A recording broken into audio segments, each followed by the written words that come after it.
Estamos recebendo aqui ao vivo nos nossos estúdios o Adalberto Valadão Júnior, ele que é o presidente do Sindicato da Indústria da Construção Civil do DF, o Sinduscon DF. Presidente, bom dia, bem-vindo. Bom dia a vocês, bom dia a todos os ouvintes da Nova Brasil. Muito bem, seja muito bem-vindo aqui. A gente conversa, sobretudo, sobre um movimento que aconteceu aí nos últimos dias e nas últimas semanas, que foi uma posição bastante forte do Sinduscon contra as ocupações irregulares aqui no DF e pedindo, inclusive, a ajuda da Secretaria de Segurança Pública, uma atuação um pouco mais forte mesmo da Secretaria. Vocês, inclusive, trouxeram um exemplo das ocupações que vem acontecendo de forma irregular lá no Noroeste. Conta um pouquinho mais do que é que está vindo na cidade e por que vocês acharam importante se manifestar agora. Na verdade, essa é uma bandeira já histórica do Sinduscon. O combate às ocupações irregulares do Distrito Federal é algo que a gente já defende há mais de uma década. E os impactos negativos que essas ocupações trazem para o Distrito Federal estão aí para a gente ver a olhos vistos. Não só o aumento de pessoas morando na rua, como problemas ambientais seríssimos, problemas urbanísticos cada vez mais sérios, trânsito. Então, sempre que você tem o solo ocupado de uma forma irregular, sem planejamento, sem regularização feita de forma prévia, pensando quais são os impactos que aquele bairro vai criar, a gente tem consequências aí muito negativas. Essa do Noroeste é só mais uma. A gente tem visto aí várias, 26 de setembro, Vicente Pires começou assim, enfim. E se as ações não forem feitas em tempo hábil, acaba que depois a gente não consegue mais recuperar o tempo perdido e acaba tendo que fazer regularizações, como a gente tem visto, que muitas vezes não conseguem dirimir esses impactos que foram causados. Então, não é algo novo, o Sinduscon já defende isso há bastante tempo e vamos continuar cada vez mais firme nessa luta, junto com praticamente todo o setor produtivo. O setor produtivo da construção civil e até de outras áreas tem sido aí parceiro nessa luta. Se deixar para depois, muitas vezes o estrago já está feito, né, presidente? O que vocês têm escutado dos representantes do governo, mais especificamente do secretário de Segurança, Sandro Avelar, com quem vocês estiveram recentemente tratando desse assunto? A gente tem visto uma sensibilidade muito grande desse governo em relação a esse problema, sabe? Esse é um problema histórico no Distrito Federal, não começou agora, a gente sabe. O secretário Sandro Avelar foi bastante receptivo com os nossos pedidos. A gente também tem feito isso com vários outros secretários, com o próprio governador. Eles têm sido bastante sensíveis. É um problema complexo, a gente sabe que isso não pode ser solucionado assim de um dia para o outro.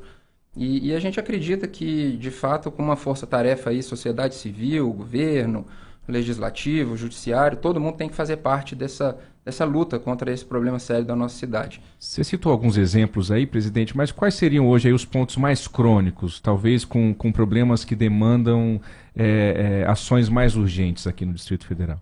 Essa invasão do Noroeste nos preocupa muito. Primeiro porque ela está no início, então é relativamente mais fácil de combatê-la do que combater, por exemplo, uma cidade como Vicente Pires ou esses loteamentos de Lago Sul e Lago Norte que já vem acontecendo há muito tempo. Então, sendo ela ainda em estágio inicial, a gente entende que o foco pode ser bastante grande lá para poder não deixar isso se perpetuar. Mas existem vários outros pontos aí. Só para deixar claro para o nosso ouvinte, nós não estamos falando da área indígena ali não, né? Não. Nesse caso específico, a gente não está falando da área indígena. A área indígena, em que pese, ainda tem algumas ações a serem tomadas pelo Estado, mas isso já está encaminhado, já está endereçado, precisando só assim de uma conclusão, que é remover os índios de onde eles estão para os locais onde foram construídas casas para que eles possam residir num acordo que foi feito junto ao Ministério Público.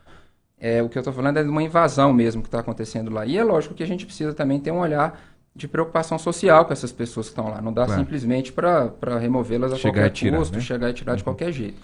Então, como eu disse antes, é um assunto complexo até por causa disso. São pessoas de todos os tipos que tem lá. A gente sabe que tem gente lá que inclusive tem residências, mas prefere ficar durante a semana ali porque recebe doações e trabalha com coleta de materiais. Outras, de fato, têm uma situação de vulnerabilidade grande. Então, é preciso um olhar assim, específico para cada uma delas e um tratamento que seja digno também, né? A gente não está aqui pedindo aí uma remoção a qualquer custo. Mas, de fato, não pode esperar demais para dar uma solução para isso, porque senão isso vai se perpetuando e cada vez vai crescendo mais, trazendo todos os problemas e impactos que o setor produtivo e a população do Noroeste, que a gente tem conversado bastante com as entidades representativas lá, e estão todos, de fato, muito preocupados com isso, questões de segurança, a gente tem visto cada vez mais problemas no Noroeste, então tudo isso acaba que está interligado. Então uma solução aí sistêmica e completa é importante, e a nossa entidade tem se colocado não só numa posição de cobrança, mas também numa posição de ajudar naquilo que for necessário para que isso seja feito da melhor forma possível. Agora são 8h53, a gente conversa ao vivo com o presidente do Sinduscom-DF, Adalberto Valadão Júnior. Presidente, volta e meia a gente fala aqui, a gente vem falando ao longo dos meses sobre o aumento da população em situação de rua, em situação de vulnerabilidade, muito por conta da pandemia, depois por outras diversas razões também, mas não só aqui nas regiões centrais da capital, mas sobretudo nelas, né, ou nas regiões bem próximas aqui do plano piloto. Vocês de fato identificam que há e que houve um aumento expressivo mais recente dessas ocupações, ou é um movimento histórico, como o senhor disse que, enfim, a luta de vocês contra essas ocupações já vem de 10 anos, mas houve um incremento, um aumento recente, ou não? É um movimento que vem continuando, que vocês vêm notando que está se espalhando de maneira equilibrada pela capital? Veja, pessoas em situação de rua, a gente não tem nenhum estudo, a nossa entidade, de forma assim, para te dar um dado claro. O que a gente percebe é como cidadão andando na rua, e a gente vê cada vez mais gente, especialmente nessa região ali do Noroeste, Asa Norte, cada vez mais pessoas ocupando. A situação de ocupação ilegal e irregular da terra, ela é algo muito mais amplo que isso. Ela não é feita só por pessoas em situação de vulnerabilidade ocupando espaço. Aliás, ela é feita principalmente por grileiros, por pessoas profissionais que se fazem de empresários, burlando aí todas as leis, todas as regulamentações, todas as licenças que precisam ser tiradas para, de fato, ocupar de forma desorganizada, mas mais organizada do que uma pessoa que está em situação de vulnerabilidade na rua, espaços públicos ou privados no Distrito Federal. Então, o problema é muito maior do que simplesmente pessoas morando na rua. Tem vários desses bairros que são criados, você não precisa nem ir longe, 26 de setembro, estrutural, são casas. O próprio Vicente Pires começou assim também. Então, são casas, são prédios, são apartamentos. Então, não são necessariamente pessoas em situação vulnerável vivendo nas ruas, o problema da ocupação de área pública e privada de forma ilegal no Distrito Federal. Presidente, aproveitar a tua presença, 8h56 agora, para te ouvir sobre uma avaliação do mercado hoje em Brasília da construção civil. A gente teve aí mudanças econômicas importantes, tivemos uma mudança de governo, obviamente, do ano passado para cá, a Selic começou a cair. Como é que está o humor do mercado para a construção civil nesse finalzinho de ano aí, já caminhando para o último trimestre?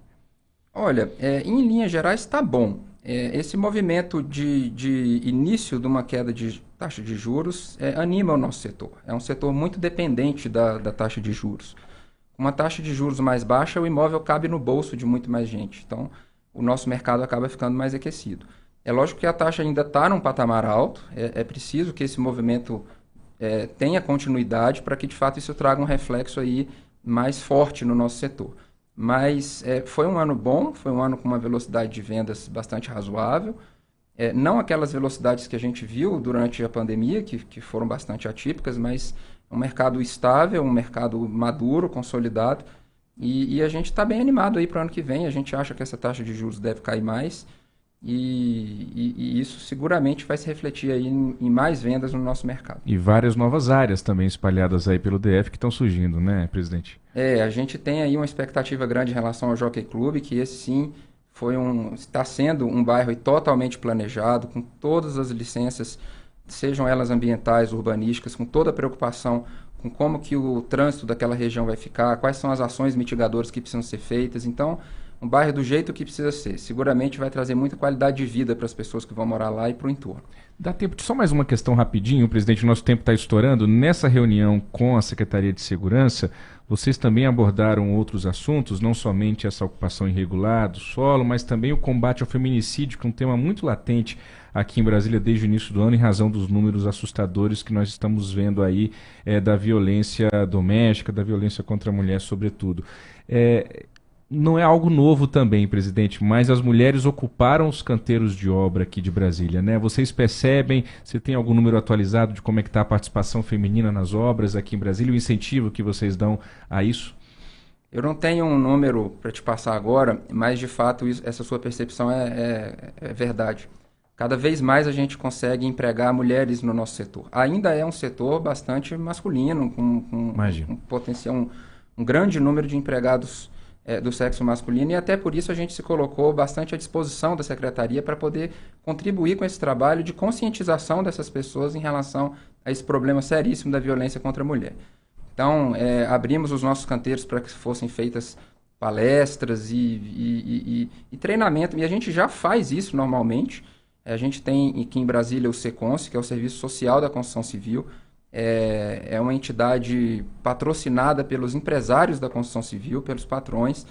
1% da folha vai para esse órgão exatamente para que sejam feitas para que se tenha essa preocupação social com o trabalhador. Então, os trabalhadores lá, eles têm palestras sobre esse e vários outros temas. É um órgão que cuida da segurança do trabalho nas obras, fornece serviço de dentista para todos os trabalhadores e para as famílias dele. Então, assim, é uma preocupação social que o nosso setor tem e não pode ficar de fora a questão da segurança em relação às mulheres, não só em relação às mulheres, mas principalmente em relação às mulheres, por ser um setor ainda com muitos homens. Mas já estamos começando a virar essa página, cada vez mais a gente procura fazer obras inclusivas e dar espaço para as mulheres, e cada vez mais as mulheres têm se integrado de fato no serviço da construção civil, o que é muito bom.